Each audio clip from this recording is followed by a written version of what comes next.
It was near the end of my shift when the emergency sirens cut through the hum of machinery. Not the station alarms, ship alarms. Something had docked without clearance.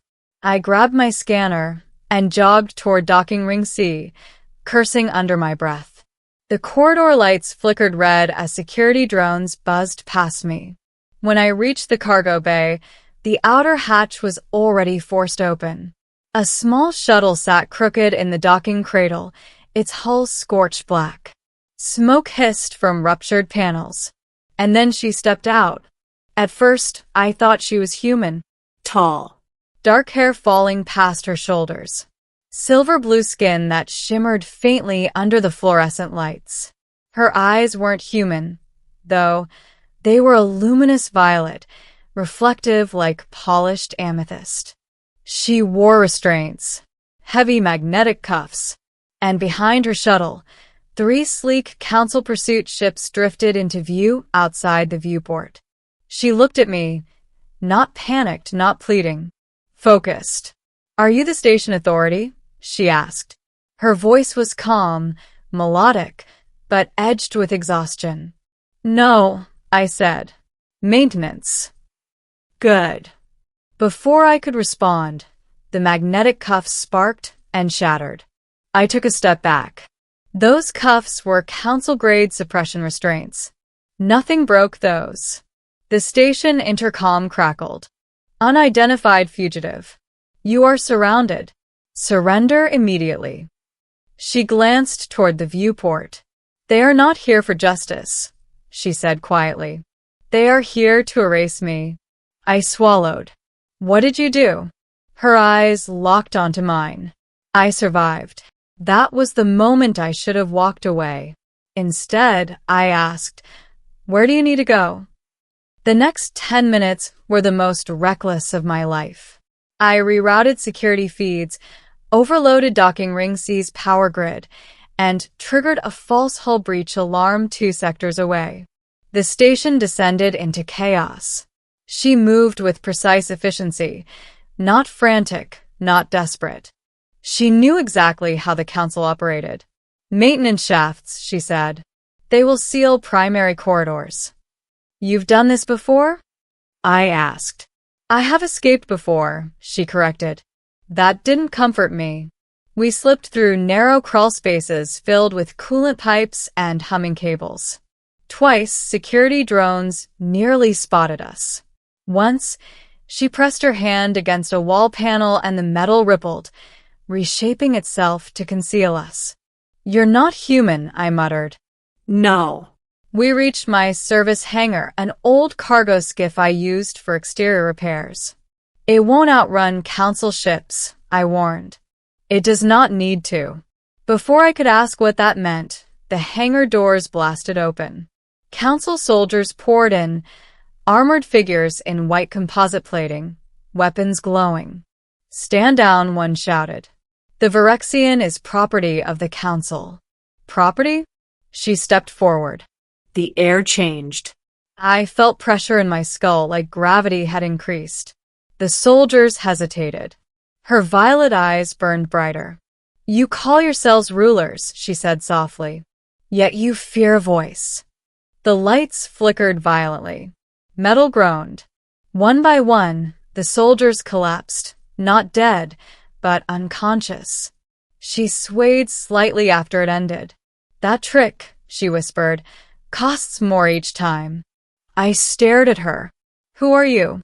She looked at me, and for the first time there was vulnerability there. "My name is Liara." Then distant explosions rocked the station. "They will not stop," she said. "You have already helped me more than you know." "Leave." But something inside me snapped. "Not happening," I said. "You're not facing them alone." Her expression shifted, something like surprise. "Why?" she asked. I shrugged. "Because no one should be called property." For a moment, she just looked at me. Then she nodded. "Very well, human. Let us finish this." Middle, the truth. We didn't flee the station. We went upward. To the Council chamber. Outpost K, 47 wasn't just a trade hub.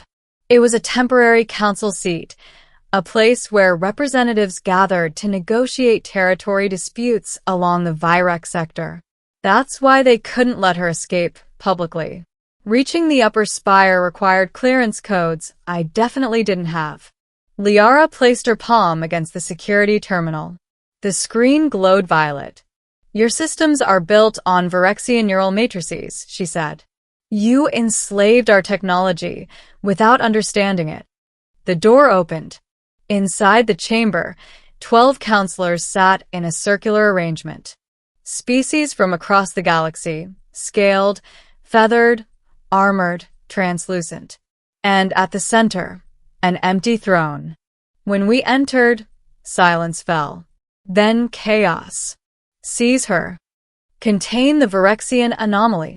Liara stepped into the center of the chamber. "You hunt me as a criminal," she said, voice echoing unnaturally. "But you hide the truth." The tallest counselor, a serpentine being draped in gold, hissed, "You are not authorized to speak." Liara's eyes flared. "I was born to that throne." The chamber went still. My mind struggled to process. Born to the throne? The serpentine counselor recoiled. The Virexian monarchy was dissolved. "No," Liara replied evenly. "It was massacred." Images filled the chamber, holographic projections erupting from the floor. Cities burning.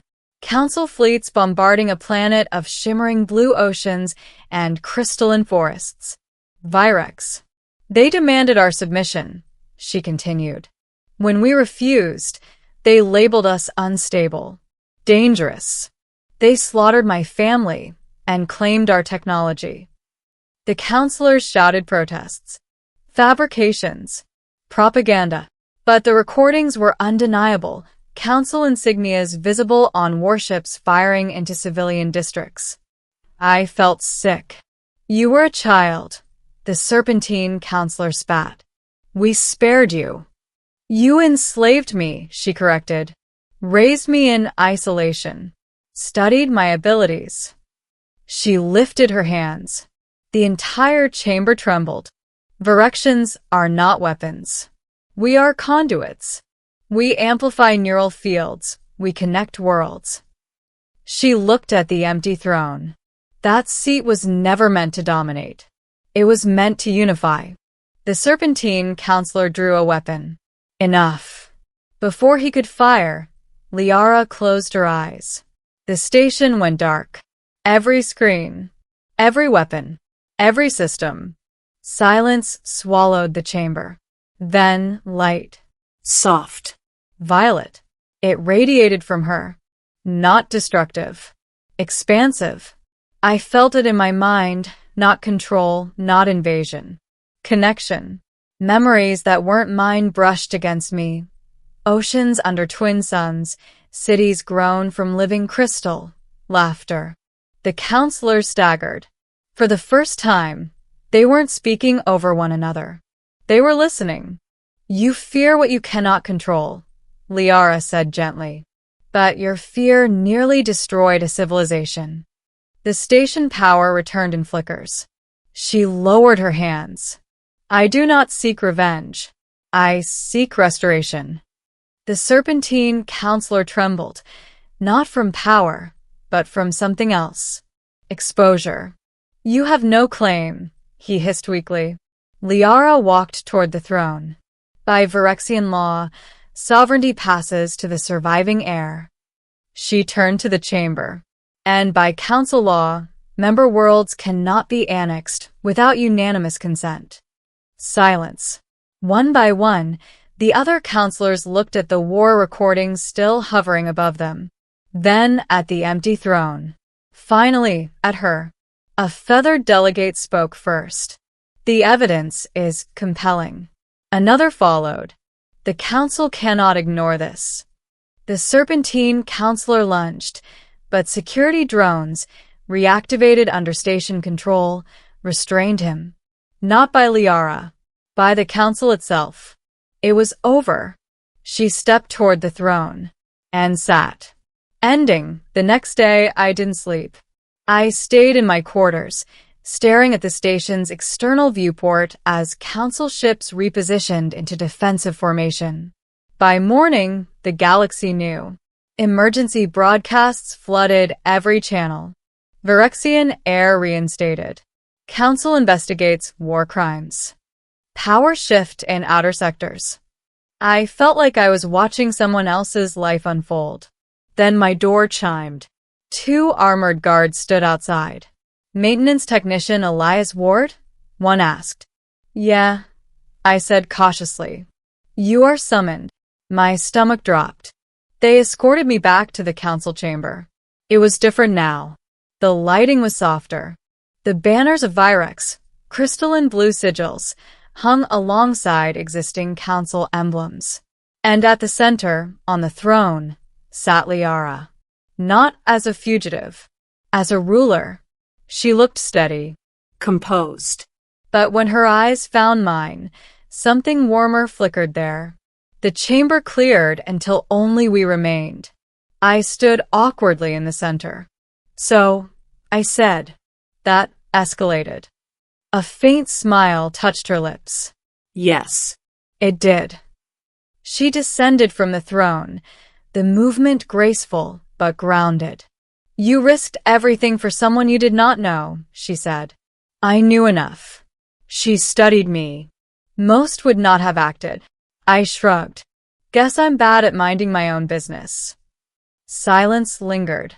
Not uncomfortable, just heavy with everything that had changed. The council has formally recognized Virex as sovereign once more, she said. Reconstruction fleets are being assembled. That's good, I replied. It is a beginning. She stepped closer. You gave me the chance to speak before they silenced me forever. I rubbed the back of my neck. You probably would have managed. Perhaps, she said softly, but I would have been alone. That hit harder than I expected. What happens now? I asked. She looked toward the viewport, where distant stars burned against the void. Now, she said, we rebuild trust in a galaxy ruled by fear. She hesitated. And I will need allies who remember what fear feels like. My pulse quickened. Are you offering me a job? A small, genuine smile. I am offering you a place. Not as a servant. Not as property. But as someone who mattered. I thought about my quiet maintenance shifts. The predictable hum of broken conduits and air filters. Then I thought about a civilization nearly erased because no one stood up. Guess I'd better pack my tools, I said. Her eyes shimmered, not with power this time, with relief. Welcome to Virex, Elias Ward. Outside, council fleets shifted formation, not in pursuit, in protection. The galaxy hadn't changed overnight, but for the first time in a long while it felt like it might. And all because I decided just once not to look away.